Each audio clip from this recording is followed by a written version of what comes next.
In this following video, I'd like to discuss with you the technique of operating a manual SICS surgery when faced with an associated small pupil. When performing a manual small incision cataract surgery, the need to have a large pupil is for three main reasons.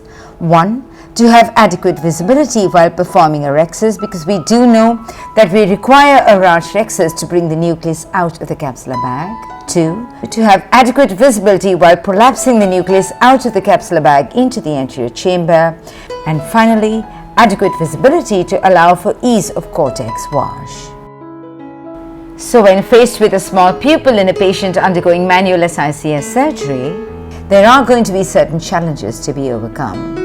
In this following video, I'd like to discuss with you the technique we use to allow for safe surgery in this particular case. Let's move to watching this surgery. The surgery is performed under a peribulbar block, and after taking the superior rectus bridal suture, we proceed to making the paracentesis incision. An intracameral mydriatic solution is then injected in the anterior chamber in an attempt to dilate the pupil, after which the anterior capsule was stained with blue dye.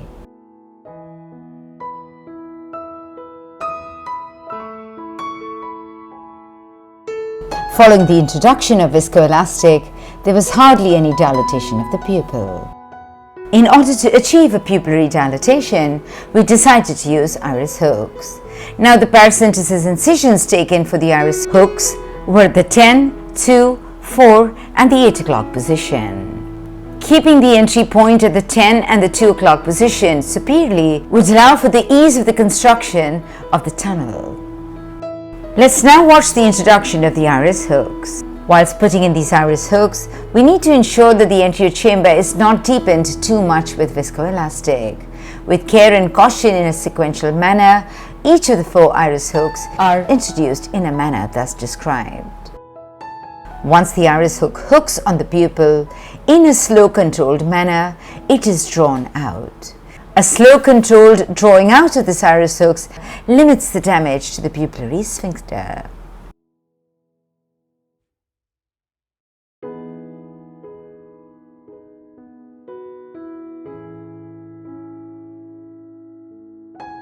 You will notice now, with the 4 iris hooks in place, you've got an adequate dilatation of the pupil to allow for ease of creating an adequately sized rhexis to bring this nucleus out safely into the anterior chamber. Let's now watch the creation of the capsular rhexis. Should we have attempted to create a rhexis in a pupil of the original size, it's almost certain that the rhexis would likely to be too small and therefore would compromise and would therefore create significant challenges in bringing this nucleus out into the anterior chamber.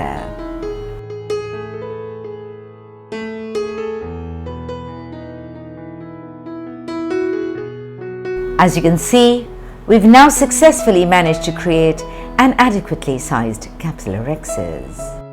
Following the completion of the rhexis, if required, some more viscoelastic is introduced into the anterior chamber and we start to fashion the scleral tunnel.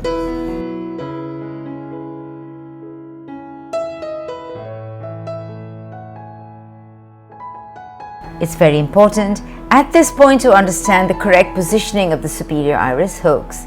They need to be wide apart to allow for ease of the creation of the scleral tunnel. We now proceed with the dissection of the scleral tunnel.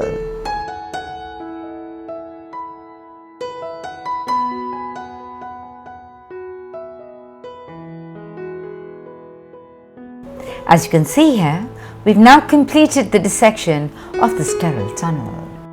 At this point, we now need to take a decision as to how we need to proceed. The first option is leaving all 4 hooks in situ and prolapsing the nucleus into the anterior chamber.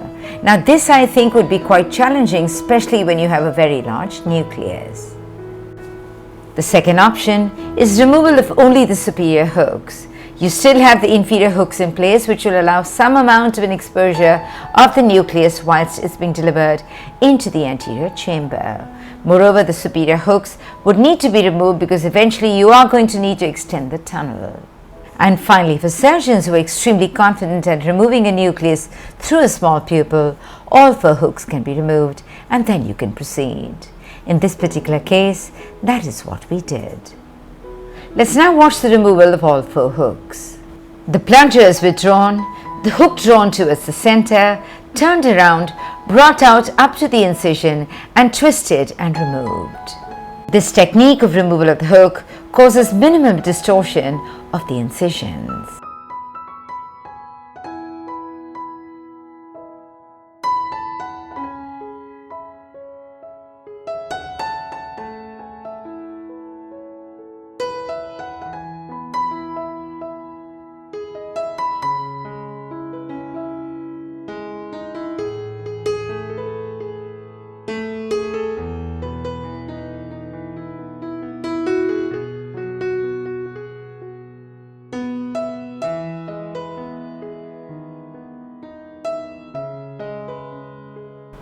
Following the removal of the hooks, a 2.8 keratome entry is made into the anterior chamber and the scleral tunnel enlarged.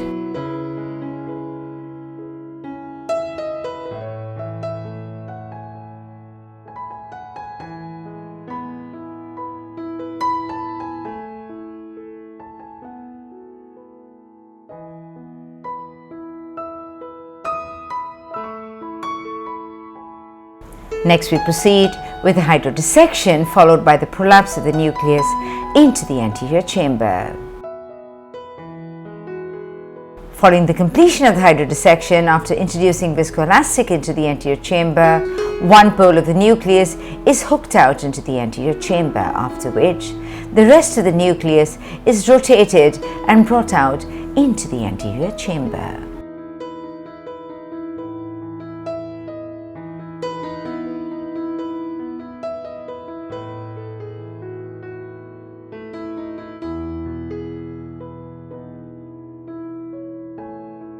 Having completed the nucleus prolapse under viscoelastic cover with the help of a vectis, the nucleus is prolapsed out of the eye.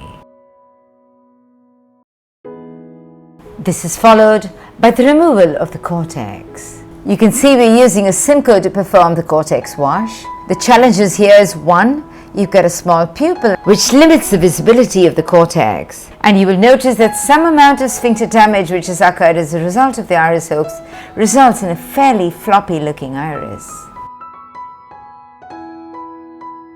With care and caution, going via the main incision and the right paracentesis incision, the entire cortex is removed.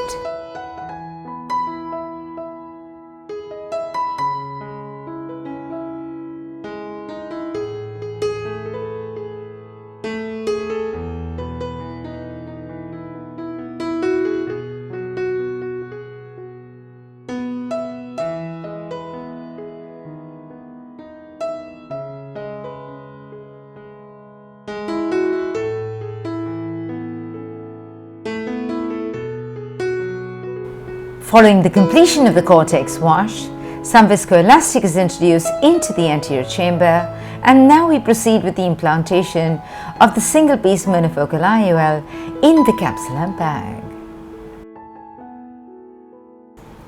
To me, the introduction of these lenses can be quite challenging because they are actually foldable lenses. Adequate viscoelastic needs to be insufflated within the capsular bag and in the anterior chamber. Moreover, we've got to make sure that we minimize the loss of viscoelastic whilst we introduce the IOL through the main incision. The second limitation is, as you can see here, because we have a small pupil, getting the IOL into the bag can be quite challenging. With care and caution, and turn by turn, the surgeon introduces each haptic within the capsular bag.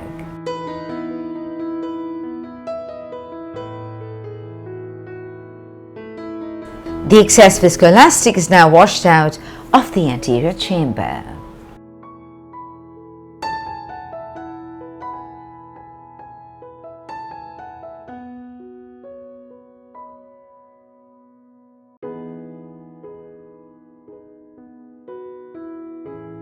And finally, some air is introduced into the anterior chamber and the wounds hydrated.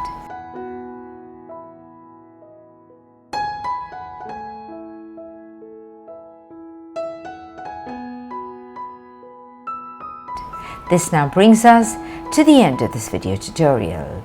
I sincerely hope you found it useful. Thank you.